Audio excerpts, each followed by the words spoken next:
नमस्कार, आप देख रहे हैं संभाग पोस्ट न्यूज। आइए करते हैं खबरों की शुरुआत।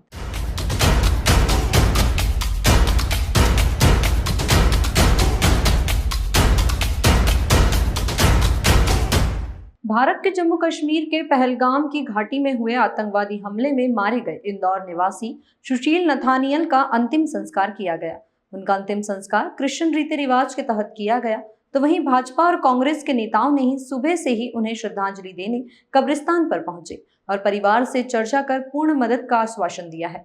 तो वहीं परिवार ने मांग की है कि ऐसे लोगों पर कड़ी कार्रवाई होनी चाहिए। उनका अंतिम संस्कार क्रिश्चियन रीति रिवाज के साथ किया गया। इस भावुक क्षण में उनके परिजनों, रिश्तेदारों, मित्रों और पड़ोसियों ने भारी संख्या में पहुंचकर उन्हें अंतिम विदाई दी। अंतिम यात्रा में इंदौर के कई वरिष्ठ नेता भी शामिल हुए।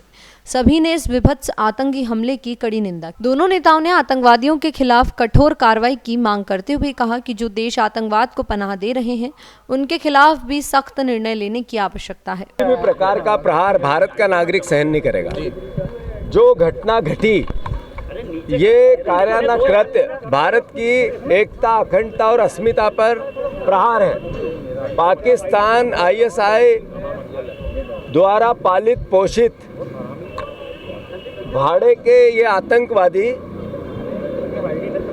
तो एक हत्यारे ही हैं, पर इसके पीछे की सोच उससे बड़ा क्राइम है और वो निकलती है पाकिस्तान से, वो ISI से निकलती है। भारत की सरकार के, भारत की सेना के पूरे देश साथ खड़ा है। कांग्रेस पार्टी बार बार ये कह रही है कि ऐसे तत्वों का सर कुचल दो कि भारत की ओर कोई आंख उठा के देख नहीं सके, हमारी भारत माता के मस्तिष्क तरफ कोई आंख उठा के देख नहीं सके।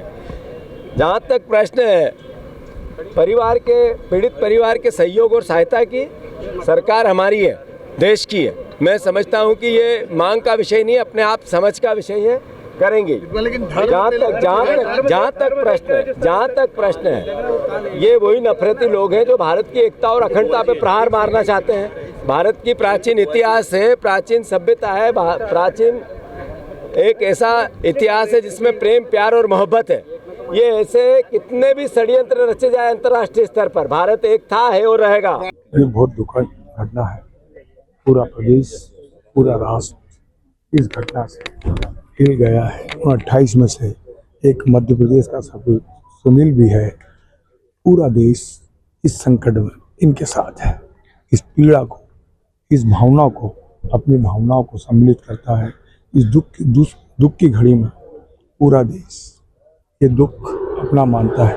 हर जनमानस को इस घटना की पीड़ा है और देश की सरकार कड़ी कार्रवाई कर रही है और कड़ी कार्रवाई करने जा रही है।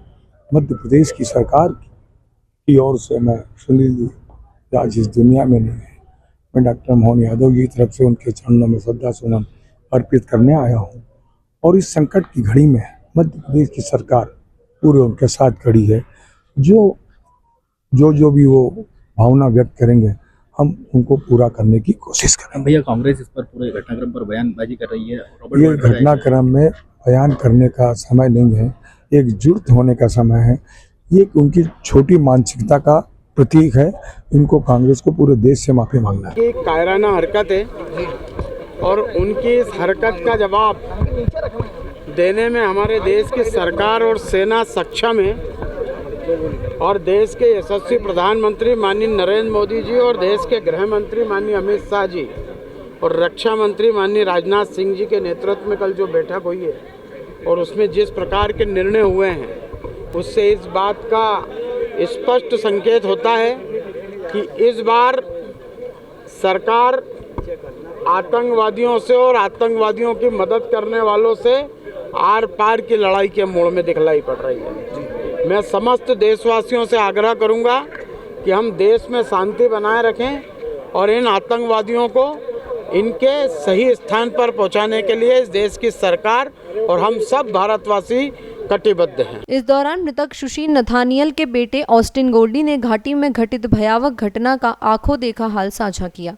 उन्होंने बताया कि आतंकी एक ही घाटी में आ गए थे और लोगों से धर्म पूछकर उन्हें गोली मार दी गई। मेरी आंखों के सामने ही मेरे पिता सहित 6 लोगों को बेरहमी से मार दिया गया। ऐसा मंजर मैंने कभी नहीं देखा और इसे मैं कभी भूल नहीं पाऊंगा। ऑस्टिन ने केंद्र सरकार से इस बर्बर कृत्य के दोषियों के खिलाफ सख्त कार्रवाई की मांग की है और कहा कि इस तरह की घटनाएं देश की आंतरिक सुरक्षा के लिए गहरी चिंता का विषय है। साथ ही उन्होंने बताया कि उनके पिता ने अपनी जान की परवाह न करते हुए सबसे पहले अपने परिवार को सुरक्षित किया। ने बोला हाँ तो कलमा पढ़ के बताओ, और अगर कलमा भी पढ़ दी उसके बाद उसने बोला कि अपने नीचे के कपड़े खोल के बताओ, और उनने बोला कि खातून नहीं है तुम्हारा, तो सीधे गोली मार दी। वो 15-15 साल के बच्चे हैं, वो कम से कम 4 लोग थे। वो सेल्फी ले रहे थे, अपने सर पर कैमरा लगा के आए थे। आपके पापा को भी बोला कलमा पढ़ने के लिए? हाँ। वहीं इस घटना के बाद पूरा इंदौर आज शोक में डूबा हुआ है और सुशील नथानियल को श्रद्धांजलि अर्पित कर रहा है, जिन्होंने इस निर्दोष नागरिक के रूप में आतंकवाद की बलि चढ़ते हुए देश में असलियत का दर्दनाक चेहरा सामने लाया।